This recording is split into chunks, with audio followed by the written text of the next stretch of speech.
Notre cœur est-il entartré? Cette semaine, nous allons faire une grande opération détartrage.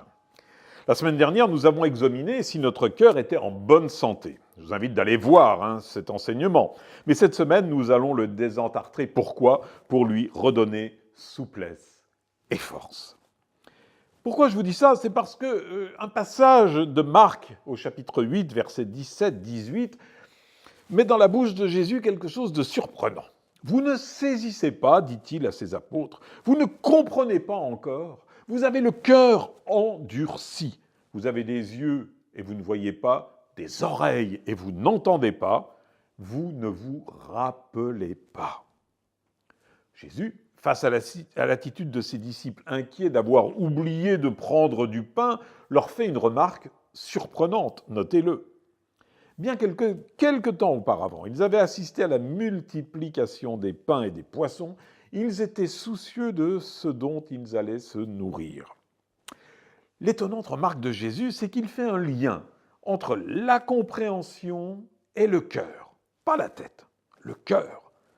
On devrait plutôt s'attendre à la remarque qui est faite au sujet des disciples lorsqu'ils voient Jésus venir vers eux en marchant sur les eaux. Souvenez-vous, l'épisode se conclut, leur esprit était bouché parce qu'ils n'avaient pas compris le miracle des pains. Dans Marc, au chapitre 6, verset 52, dans la traduction de Jérusalem, leur esprit était bouché. On a beau faire les expériences, ce n'est pas pour autant que l'on comprend, et quand on comprend, ce n'est pas pour autant que cela modifie notre attitude et notre comportement. Pourquoi? Eh bien, c'est ma bouilloire électrique et une remarque de mon fils qui me l'ont fait comprendre. Ma bouilloire s'entartrait très vite et tout le monde me disait « Bon, c'est normal, l'eau est calcaire. » Du fait, elle est calcaire. Je détartrais donc très souvent jusqu'au jour où mon fils m'a dit « Mais papa, ne fais plus bouillir l'eau. Arrête avant qu'elle entre en ébullition et tu auras beaucoup moins de dépôts calcaires. » J'ai fait ça. Eh bien, figurez-vous que ça marche.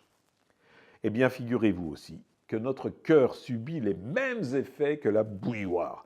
Si nous bouillons d'impatience, si nous bouillons pour des convoitises terrestres, eh bien le calcaire du monde se dépose dans notre esprit et le bouche, se dépose sur notre cœur et l'endurcit. Notre cœur ressemble au fameux lave-vaisselle de la pub qu'on voit à la télé, complètement couvert de tartre, mais que bien sûr le produit miracle va régénérer. Notre cœur doit être brûlant, mais pas bouillonnant.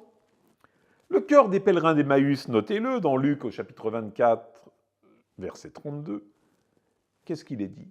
Le cœur était tout brûlant lorsque Jésus leur citait les Écritures. Le tout brûlant empêche l'entartrement, ouvre l'esprit et rend sa souplesse au cœur de l'homme pour lui permettre de battre au rythme et à l'unisson avec le cœur de Dieu.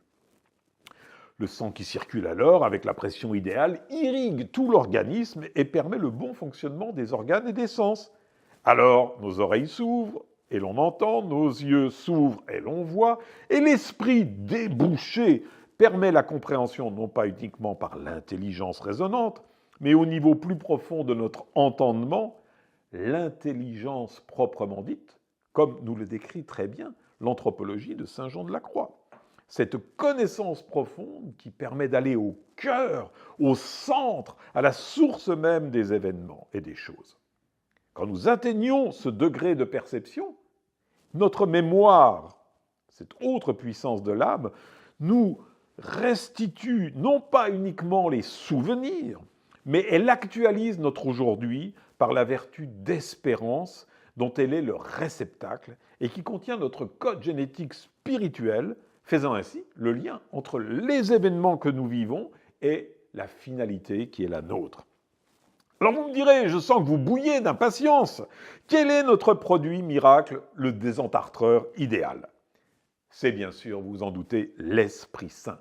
Non pas l'Esprit Saint en tant qu'il est Dieu, mais l'action de l'Esprit Saint en nous. Il met notre cœur à la température idéale, brûlant sans bouillir, et il dissout le tartre qui nous empêche de manifester la joie, cette joie que le Seigneur dépose dans notre cœur. Il rend ainsi toute souplesse à ce cœur qui est fait pour battre et non pas pour se figer. Alors je vous invite à 3 sujets de méditation et d'approfondissement. Premièrement, cette semaine, opération détartrage. Demandons à l'Esprit Saint d'être tout brûlant. Deuxièmement, demandons la grâce de percevoir les moments où notre cœur se durcit. Et troisièmement, demandons que nos yeux et nos oreilles s'ouvrent sur les réalités célestes à l'œuvre dans nos vies. Si vous voulez retrouver cet enseignement, je vous invite à aller sur www.monastère-invisible.com. Et je vous invite aussi, bien sûr, si vous êtes touché par cet enseignement, à le partager à tous vos amis pour qu'eux aussi désentartrent leur cœur. Bonne semaine à tous, bon désentartrage et à la semaine prochaine.